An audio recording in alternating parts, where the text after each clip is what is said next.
여러분 추운 날씨에 안녕하십니까? 정말 추워도 이렇게 추울 수가 없습니다. 정말 머리가 띵할 정도로 추운 날씨인데 여러분들 하여튼 건강하십시오. 이렇게 추운 날씨지만 우리가 이렇게 또 버틸 수 있는 것은 결국 이 추위 또한 지나갈 것을 우리는 다 알고 있기 때문에 그렇게 우린 또 견디고 있고, 또 이 추운 겨울이 지나고 나면 또 따뜻한 봄이 올 것이라는 것을 알고 있기 때문에 또 견딜 수 있는 것 같습니다. 또 그런 또 봄을 기대하는 마음으로, 또 겨울도 이 하나님께서 우리에게 주신 계절임을 또 잊지 않으시고 또 이렇게 따뜻하게 또 건강하게 겨울을 나셨으면 좋겠습니다. 여러분들 대한민국 국민 치고 대한민국 사람 치고 이 삼국지에 대해서 모르는 사람이 없습니다. 왜인지는 모르겠으나 이 삼국지는 우리의 필독서가 되어서 거의 모든 국민들이 어려서부터 이 삼국지를 읽어왔습니다. 저 역시도 초등학교 3학년 때 처음 이 삼국지를 장만하였고, 초등학교 4학년 때 삼국지를 완독하였습니다. 그 어린 나이에 삼국지를 다 읽었습니다. 여러분, 제가 그런 사람입니다. 이 삼국지를 보면 참 여러 가지 내용도 있고, 또 빼놓을 수 없는 것들이 여러 고사성어가 많이 삼국지에서 나옵니다. 고사성어라든지 격언들 이런 것이 많이 나오는데, 가장 대표적인 것이 여러분 삼고초려라는 말이 있지 않습니까? 유비가 제갈량을 모시러 갈 때 3번을 방문하고 이제 그런 고생 끝에 제갈량을 이제 만날 수 있었던 것. 그래서 누군가에게 어려운 부탁을 하고 어떠한 것을 간청할 때 이 삼고초려라는 표현을 쓰곤 합니다. 그리고 도원결의라는 말이 있습니다. 복숭아 나무 아래에서 유비, 관우, 장비가 모여서 함께 꿈을 공유하고, 그리고 의형제를 맺음으로써 이제 삼국지의 시작을 알리는 그러한 또 중요한 장면, 바로 도원결의입니다. 그리고 허허실실이라는 말이 있습니다. 이것은 제갈량이 조조를 공격하고 조조를 궁지에 몰아넣을 때 썼던 전술로서 이 허허실실이라는 말이 있습니다. 또 그 밖에 여러 가지 많은 격언과 고사 성어가 있는데 다 우리가 알 수는 없지만, 그러나 이 출사표라는 말은 우리 모두가 다 알고 있습니다. 그것이 어떤 것을 의미하는지는 모르지만 모르는 사람은 있어도 이 들어보지 않은 사람은 없을 정도로 이 출사표라는 말은 우리 모두가 알고 있습니다. 근데 여러분, 이 출사표가 무엇입니까? 이 출사표란 제갈공명이 유비의 뜻과 유언을 받들어서 오나라를 토벌하러 출정하는 데 있어서 그 출정식에서 왕에게 올린 이대왕이었던 촉나라의 이대왕이었던 유선에게 올린 일종의 상소문입니다. 즉 군대를 일으켜 출정한다라는 그러한 출사표입니다. 그래서 그 출사표에는 그 제갈량의 그 촉나라를 향한 지긋한 애국심과 그리고 충심이 오롯이 담겨 있습니다. 정말 구구절절 읽어보면은 제갈량의 그런 어떠한 단호한 결의 그리고 결연한 의지가 그곳에 담겨 있음을 우리는 알 수 있습니다. 그래서 이 출사표를 읽고서 눈물을 흘리지 않는 자는 충신이 아니라는 그러한 말도 있습니다. 그래서 어떠한 결연한 의지, 단호한 결의, 이러한 비장함을 나타낼 때 우리는 출사표를 던진다라는 표현을 씁니다. 여러분, 올해 6월 달에 우리나라가 아니죠. 올해 6월에 러시아에서 여러분 무슨 일이 있는지 아십니까? 바로 전 세계인의 축제, 그리고 저 개인적으로 오매불망 기다리고 있는 러시아 월드컵이 개최가 됩니다. 제가 예언 하나 하겠습니다. 그 즈음에 분명히 이런 기사가 나올 것입니다. 신태용 감독의 출사표. 자, 이런 제목으로 언론에 대서특필되고 그런 기사가 나올 것입니다. 자, 어떤 의미입니까? 세계 강호들과 어깨를 나란히 하고 꼭 16강에 진출하겠다라는 어떤 신태용 감독과 대한민국 대표팀의 결연한 의지를 언론들이 아마 그렇게 표현하여서 기사를 실을 것입니다. 분명히 그렇게 날 것입니다. 그래서 출사표는 그러할 때 많이 쓰고는 하는데요. 그렇다면 우리 그리스도인들에게 있어서 출사표는 어떠해야 할지, 하나님 앞에 올려드릴 우리의 출사표는 어떠해야 하는지 한번 오늘 말씀을 통해서 이 밤에 함께 묵상하고 은혜를 나누고자 하는 것입니다. 히브리서 11장은 우리 모두가 잘 알고 있는 성경입니다. 바로 믿음장이라고 해서 모든 그리스도인들이 이 믿음에 대해서 이야기할 때 꼭 이야기하는 것이 바로 이 히브리서 11장입니다. 저 역시도 어려서부터 그 의미가 무엇인지도 제대로 모르면서 이 히브리서 11장, 특히 1절을 막 외웠던 기억이 있습니다. 히브리서 11장 1절 여러분 한번 눈으로 보십시오. 믿음은 바라는 것들의 실상이요 보이지 않는 것들의 증거니. 자, 이것이 잘 의미가 와닿지 않죠. 제가 쉬운 성경으로 한번 여러분들 읽어 드리겠습니다. 믿음은 우리가 바라는 것들에 대해서 확신하는 것입니다. 또한 보이지는 않지만 그것이 사실임을 아는 것입니다. 여러분, 우리가 바라는 것이 무엇입니까? 우리는 우리의 바람, 우리의 소원을 이야기할 때 본능적으로 어떠한 것을 소유하거나 어떠한 것을 이루는 것을 떠올리게 됩니다. 우리의 부와 명예 혹은 자식들의 입신양명을 떠올리곤 합니다. 그것이 잘못되었다는 건 아닙니다. 저 역시도 그런 것을 떠올리곤 합니다. 그러나 성도에게 있어서, 그리스도인들에게 있어서 바라는 것, 소원, 과연 무엇일까요? 성경이 말하는 우리 그리스도인들의 바람, 소원은 바로 구원받은 백성으로서 그리스도를 닮는 것입니다. 그것이 우리의 바람이 되고 소원이 되어야 하는 것입니다. 여러분, 그렇지 않습니까? 우리 그리스도인들의 소원이 있다면 바로 예수 그리스도를 닮는 것이겠지요. 그렇게 예수 그리스도를 닮음으로 인하여, 그렇게 예수 그리스도를 닮은 삶으로 인하여 보이지 않는 하나님 나라를 우리의 삶으로 입증해내는 것, 이것이 바로 믿음이라는 것입니다. 그래서 믿음은 또 다른 말로 용기라고 할 수 있습니다. 예수님처럼 살아가는 것, 구원받은 백성답게 살아가는 것, 이러한 삶에는 필연적으로 용기가 수반됩니다. 나는 성도로서, 그리스도인으로서 이중장부를 만들지 않겠다. 나는 성도로서 탈세하지 않겠다. 나는 성도로서 정직하게 살아가겠다. 그러한 모든 삶에는 용기가 필요합니다.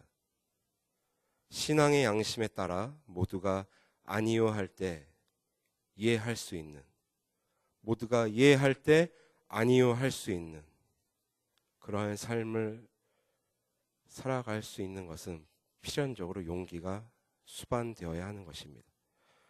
여러분들 복잡하게 생각하실 거 없습니다. 예수님을 생각하시면 됩니다. 그리고 특별히 빌라도 법정을 여러분 생각하시면 됩니다. 수많은 군중들이 그곳에 모여서 광기 어린 소리를 질러댑니다. 예수를 죽이고 바라바를 살려라. 예수를 죽이고 바라바를 살려라. 수많은 군중들이 그렇게 예수님을 향해서 소리를 질러댑니다. 그리고 예수님 홀로 그곳에 외로이 계십니다. 더 기가 막힌 건 그렇게 소리를 질러대는 사람들이 하나님을 모르는 자들이 아닙니다. 그들은 어려서부터 구약 성경을, 율법을, 모세의 그 오경을 금과 옥조로 여기는 그러한 사람들입니다. 하나님을 알고 하나님을 믿는다는 그러한 사람들입니다. 그러한 사람들의 입에서 나오는 소리가 예수를 죽이라는 것입니다. 여러분, 예수님이 누구십니까? 보이지 않는 하나님 나라를 선명하게 보여주시기 위해서 이 땅 가운데 내려오신 분이십니다. 자, 그런 상황 속에서 예수님께서 겁에 질리셨습니까? 그렇지 않았습니다. 오히려 결연한 표정으로 담담하게 그 상황을 받아들이시고 그리고 하나님의 뜻을 이루어 드릴 준비를 하셨을 것입니다. 예수님께는 믿음이 있었기 때문입니다. 용기가 있었기 때문입니다. 하나님의 뜻이 이루어지리라는 것을, 하나님께서 하실 것이라는 것을 분명히 알고 계셨기에 예수님은 믿음을, 용기를 내실 수 있었던 것입니다. 이렇게 봤을 때 우리 성도들의 삶을 봤을 때 참 매 순간 용기가 필요한 것 같습니다. 여기서 용기는 믿음의 대체어가 될 수 있습니다.